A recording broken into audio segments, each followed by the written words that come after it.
Video शुरू करने से पहले एक चार्ट देखो कि मार्केट डाउन ट्रेंड में है और ये जो सपोर्ट रेजिस्टेंस लाइन है वहां पर प्राइस रुकी हुई है। तो अब आप बताओ कि प्राइस इसको ब्रेक करेगी या फिर इस लेवल को रिस्पेक्ट देकर रिवर्स करेगी। तो आंसर कमेंट कीजिए। तो क्या होता है वो देखो। तो जैसे आपने देखा वैसे मार्केट ने एग्जैक्ट वही लाइन से ही रिवर्स किया और मार्केट वहां से गिर गया। तो आपको भी ये सीखना है कि एग्जैक्ट और एक्यूरेट सपोर्ट और रेजिस्टेंस को कैसे ड्रॉ करें।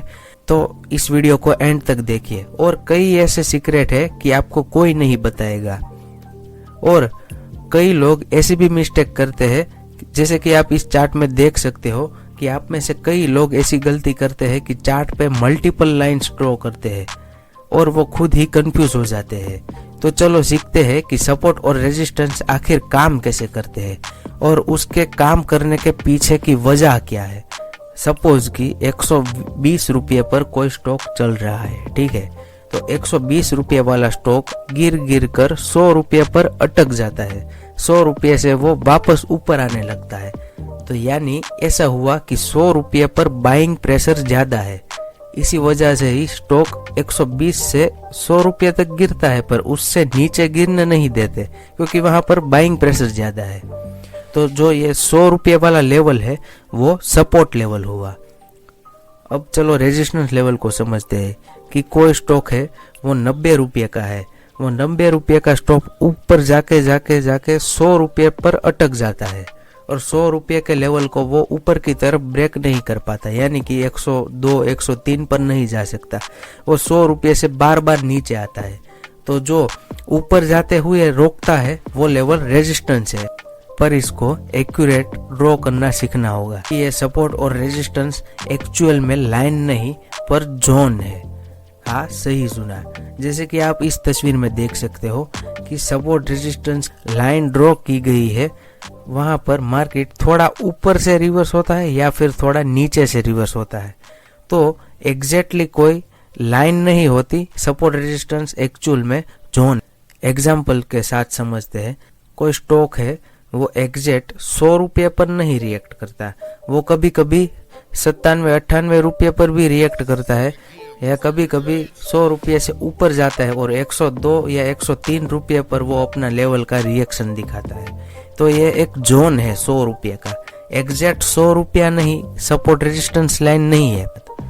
और जब किसी भी लेवल पर प्राइस 1 से 2 बार टच करे तो वो लेवल स्ट्रॉन्ग बनता है, पर अगर प्राइस 3 से 5 बार टच कर चुकी हो तो वो लेवल आगे जाके ब्रेक भी कर सकता है। अब ये समझो कि सपोर्ट रेजिस्टेंस का नेचर कैसा होता है, यानी इसका स्वभाव कैसा होता है।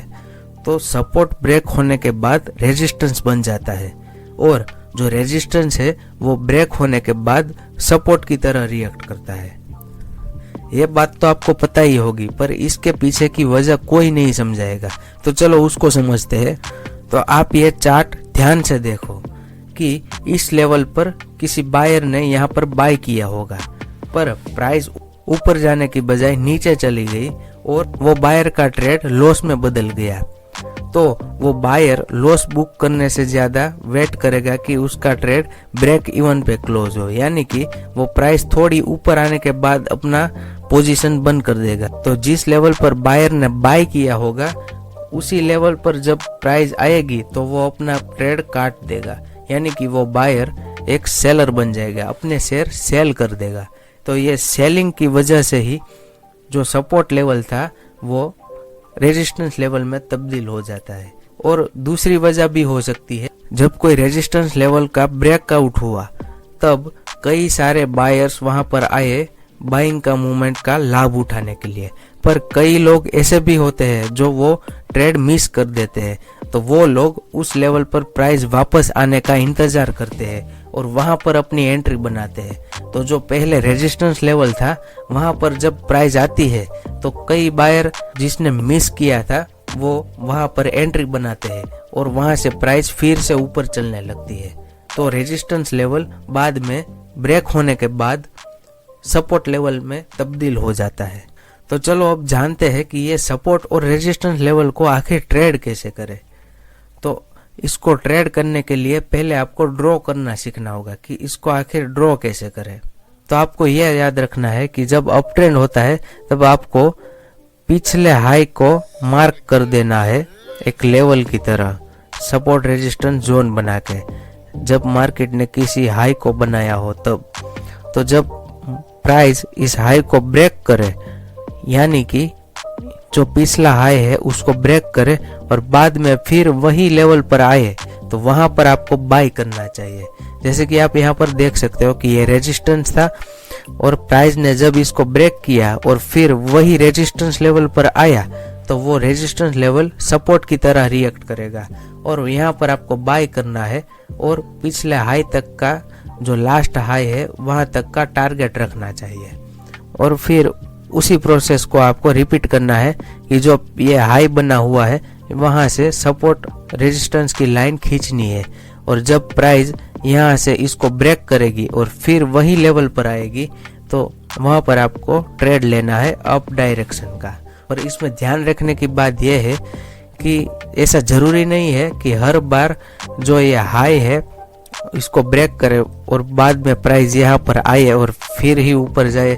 कई बार ऐसा भी हो सकता है कि प्राइस थोड़े ऊपर से ही ऊपर चली जाए, यानी कि आपको बाय करने का मौका ही ना मिले। कई बार ऐसा भी हो सकता है कि प्राइस इसको यहाँ पर रिस्पेक्ट ना देकर थोड़ा नीचे ब्रेक होकर फिर से ऊपर चलने लगे, तो ऐसा भी हो सकता है।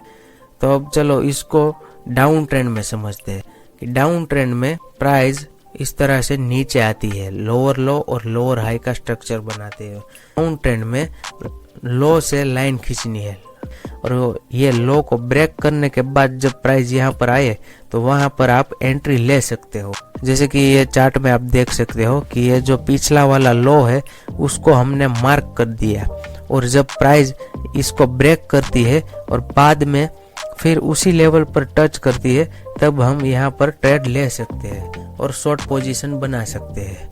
तो ये साइकिल चलती ही रहेगी। आपके मन में ये सवाल तो आया ही होगा कि प्राइस को ये ब्रेक करने के बाद फिर से वहां पर जाए, वहीं पर ही क्यों ट्रेड लेना है। ये डायरेक्टली आप अगर ट्रेड लोगे तो जिसने यहाँ पर बाय किया था वो यहाँ मुनाफे में होगा, तो वो अपना प्रॉफिट बुक करेगा और यहाँ से रेजिस्टेंस लेवल का रिएक्शन भी वो दे सकता है और ब्रेकआउट फेल भी हो सकता है। इसी वजह से ही मैं इसको ब्रेक करने के बाद जब वो लेवल पर आए वहां पर ट्रेड लेने का बोल रहा हूँ। तो आपको समझ में आ गया होगा कि आखिर मार्केट स्ट्रक्चर और सपोर्ट रेजिस्टेंस कैसे काम करता है। और ये मार्केट में सिर्फ सपोर्ट और रेजिस्टेंस नहीं काम करता, बल्कि और एक ऐसी चीज है जिसकी वजह से ही मार्केट हिलता है। तो अगर आपको वो पूरा जानना है तो इस चैनल को सब्सक्राइब करें, क्योंकि आने वाली वीडियोस में उस चीज पर डिस्कस होगी। और अगर मेरी ट्रेडिंग स्टाइल आपको पसंद आती है तो अमेज़न पर मैंने मेरी बुक लिस्ट कर रखी है, बाजार का चार्ट गहराई से समझो। तो अगर आपको वो बुक खरीदनी है तो उसकी लिंक भी डिस्क्रिप्शन में दी गई है, वहां पर जाके आप खरीद सकते हो। मैंने सिर्फ 249 रुपीज ही प्राइस रखी है, तो अगर आप चाहे तो वो बुक खरीद सकते हो। तो इस वीडियो को एंड तक देखने के लिए धन्यवाद।